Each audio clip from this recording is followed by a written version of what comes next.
కొడాలి వెంకటేశ్వరరావు మాత్రం వైకాపా పార్టీకి bye bye. Lokesh గురించి ఎంత తక్కువ మాట్లాడుకుంటే అంత మంచిది. లోకేష్కి కూడా మీరు టైం స్లాట్ ఇవ్వటం వేస్ట్ అని నేను మీడియా వాళ్ళకి రిక్వెస్ట్ చేస్తాను. జగన్మోహన్ రెడ్డి గారిని చిటికిన మేల మీద బొచ్చు కూడా పేకలేరు ఈ పప్పుగాడు తుప్పుగాడు. కడ్రాయర్తో గుడివాడలో ఊరేగింపు చేపించే బాధ్యత ఈ లోకేష్ తీసుకుంటాడు. నమస్కారం అండి, దిస్ ఇస్ #you. నిన్న నేను చేసిన వీడియో తర్వాత చాలా స్పెక్యులేషన్ స్టార్ట్ అయినాయి. కొడాలి వెంకటేశ్వరరావు వల్లభనేని వంశీ ఏబిఎన్ పైన దాడికి ఎందుకు రాలేదని. మీ అందరి కోసం నేను కూడా ఇంకొంచెం రీసెర్చ్ చేసి ఎక్స్క్లూజివ్ ఇన్ఫర్మేషన్ మీ ముందుకు తీసుకొస్తున్నాను. దానికంటే ముందు కొడాలి నాని అన్న మనకి ప్రెషియస్ టాపిక్లోకి వెళ్ళే ముందు వల్లభనేని వంశీ ఎందుకు రాలేదు, విజయవాడలో పిలిపించిన తర్వాత వల్లభనేని వంశీ వస్తానని ముందు చెప్పాడంట.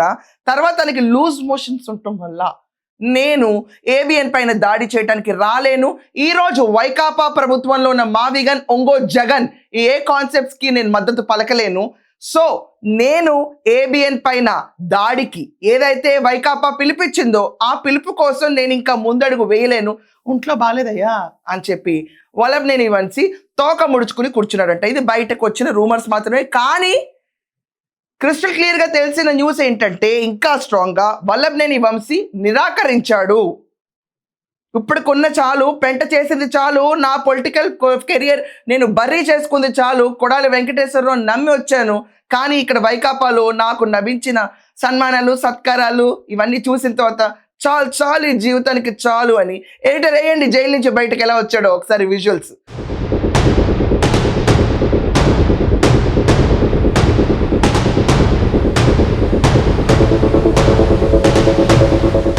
ఇన్ని సన్మానాలు పొందిన వల్లభనేని వంశీ జ్ఞానం బాగానే ఎలిగింది. ఇదంతా కాకుండా మొన్న లంకలో దాక్కున్నాడా గోవాలో దాక్కున్నాడన్న వంశీ పరిస్థితికి యాంటిసిపేటరీ బెయిల్లో బయట తిరుగుతున్న వంశీ ఇంకా తన పేరుని చర్చలో ఉంచుకోకుండా తాను నిశ్శబ్దంగా ఉంటేనే ఇంట్లో హాయిగా భోంచేసి పడుకోగలుగుతాడు. లేకపోతే మళ్ళీ బెయిల్ క్యాన్సిలేషన్కి వీళ్ళు స్టర్నస్ ఎఫర్ట్ పెడితే వంశీ ఎప్పుడు లోపల ఉంటాడో ఎవరికి తెలియదు. ఇది అతని భయం. వంశీ మాత్రం ఎక్కడ వైకాపా పార్టీని వదిలి బయటకు వెళ్తున్న సంకేతాలు మాత్రం లేవు. ఇప్పటికీ తన కాన్స్టిట్యున్సీలో తిరుగుతూనే ఉన్నాడు. కానీ జగన్మోహన్ రెడ్డి పిలిపించినా ఆ పిలుపుకి వచ్చి తను ప్రోత్సహించట్లా. ఇంకా మరీ క్లియర్గా రెడ్ బుక్ భయం చూసి ప్యాంటు తడుపుకున్న వల్లభనేని వంశీ అంబటి రాంబాబు ఇంటికి వెళ్ళినప్పుడు పరామర్శించినప్పుడు ఆఖరికి కొడాలి వెంకటేశ్వరరావు చేసిన చిన్న ధైర్యం కూడా చేయకుండా ప్రెస్తో మాట్లాడకుండా లోపలే కూర్చున్న వల్లభనేని వంశీ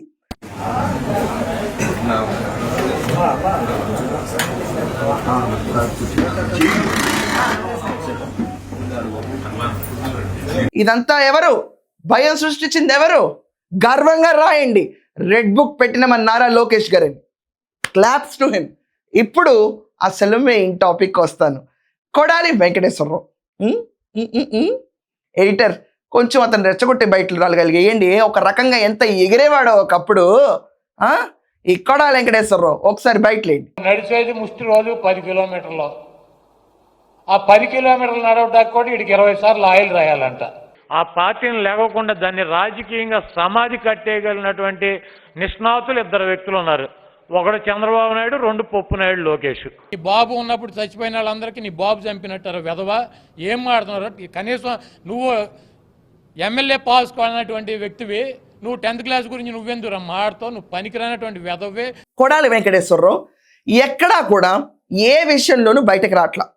మొన్న అంబటి రాంబాబుని అరెస్ట్ చేసినప్పుడు లోకేష్ ఎర్ర బుక్ కాదు పసుపు బుక్కు అని చెప్పి మాట్లాడి లోకేష్ ఒకవేళ జగన్మోహన్ రెడ్డి పేరు రాసుకున్నా, జగన్మోహన్ రెడ్డి లోకేష్కి పేరు రాసుకున్నా భయం అనేది లోకేష్కి థ్రెట్. లోకేష్కి అన్నాడు ఎడిటర్ బయట మళ్ళీ వేయండి. మీ ఎర్ర బుక్కులకి మీ పసుపు బుక్కులకి ఇక్కడ భయపడేవాడు ఎవడో లేడన్నది గుర్తు పెట్టుకోవాలి. నువ్వు జగన్మోహన్ రెడ్డి పేరు రాసినా నీకే ప్రమాదం, లేకపోతే జగన్మోహన్ రెడ్డి గారు ఏదైనా బుక్లో నీ పేరు రాసినా నీకే ప్రమాదం. దాని తర్వాత అడపా తడపా ఒక 10 మంది కూర్చుని ఒక షెడ్ దగ్గర మీటింగ్స్ అయితే స్థాయికి ఈ సో కాల్డ్ కొడాలి నాని దిగజారిపెట్టి ముద్దు పేరు అవసరం వచ్చా? కొడాలి వెంకటేశ్వరరావు ముద్దు పేరు కూడా కావాల్సి వచ్చింది వీళ్ళకి. రాష్ట్రంలో అందరినీ తిట్టుకుని తిట్టాలకి వీళ్ళకి ముద్దు పేరుతో పిలిచి అర్హతుందా? కొడాలి నానంట నాని, నానన్న వంశన్న, మొత్తం ఆంధ్రప్రదేశ్ అంతా ఏకేకి పెట్టారు కదా ఈ పేర్ల గురించి. వైకాపాలో ఉన్న జమోరే వీళ్ళందరినీ పక్కన పెట్టుకుని తెగ యుద్ధాలు చేసేవాడు. ఇప్పుడు వీళ్ళందరూ ఎందుకు పనికిరాని వస్తున్నారు. But coming to the main topic. Editor మీరు వేసారా లేదా ఇందాక షెడ్లో పెట్టుకున్న మీటింగ్ దృశ్యాలు? ఆ స్థాయికి దిగజారిపోయిన కొడాలి వెంకటేశ్వరరావు. చూడాలి మీరందరూ ఒకసారి.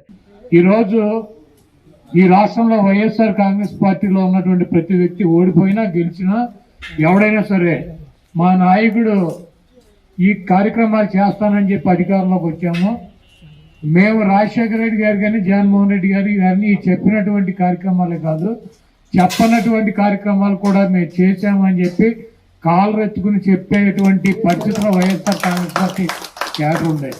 సో కొడాలి వెంకటేశ్వరరావు మాత్రం క్రిస్టల్ క్లియర్ గా చాలా షార్ట్ గా ఉన్న ఇన్ఫర్మేషన్ ఏంటంటే వైకాపా పార్టీకి బాయ్ బాయ్ చెప్పబోతున్నాడంట. ఇంకా ఈ రాజకీయాలు నాతో కాదు సామి, ఇతన్ని టీడీపీలో తీసుకోరు, టీడీపీలోనే ఇతను సీరియస్లీ ఇతని పైన ఉన్న భయం ఏంటంటే కడ్రాయర్తో నారా లోకేష్ గారు చేసిన స్టేట్మెంట్ వీధుల్లో పరిగెత్తిస్తారని. దానికోసం అందరం ఎదురు చూస్తున్నాం సార్. నిజంగా మేమందరం ఫ్యాన్స్ సార్. లోకేష్ గారు ఈ అరెస్ట్ కోసం మరీ విపరీతమైన ఫ్యాన్స్కి ఎదురు చూస్తున్నాం. ఇంకా అరెస్ట్ జరగలేదు. అరెస్ట్ జరుగుతున్న భయంతో శస్త్రచికిత్స అనుకుని పారిపోయాడు. కానీ ఇప్పుడు వచ్చి మావీగన్ లాంటి బోడీ కాన్సెప్ట్కి ఎక్కడైనా సపోర్ట్ ఇచ్చాడా? లేదు. ఏబిఎన్ పైన దాడికి వెళ్ళాడా? లేదు. అంత మమ్ముగా అన్నీ మూసుకుని ఒక మూల పడుకున్నాడు కొడాలి నాని. కారణం ఏంటి? వైకాపా నుంచి కొడాలి నాని టాటా చెప్పబోతాడన్న రూమర్స్ చాలా గట్టిగా ఉన్నాయి. ఈ పార్టీయే కాదు, ఏ పార్టీలో ఇతనికి స్థానం దొరకదు. ఆంధ్రప్రదేశ్లో ఉన్నాయి మనకు. ఇప్పుడు చూసుకుంటే కనుక కాంగ్రెస్ వాళ్ళు చీపా అంటారు ఇతన్ని, దాని తర్వాత టీడీపీ వాళ్ళు అంటారు, దాని తర్వాత బీజేపీ వాళ్ళు, వీళ్ళందరూ కూటమిలో ఉన్నారు, చచ్చినా రానివ్వరు. పొలిటికల్ ఫ్యూచర్ అనేది లేదు. ఒక సామాజిక వర్గానికి చెంది అదే సామాజిక వర్గానికి చెందిన వాళ్ళని కమ్మాస్గా ఉండి కమ్మాస్ని తిట్టిన తర్వాత కమ్మాస్ అందరూ రోత ఏవగింపుగా చూడటం మొదలు పెట్టారు ఈ బ్యాచ్ని.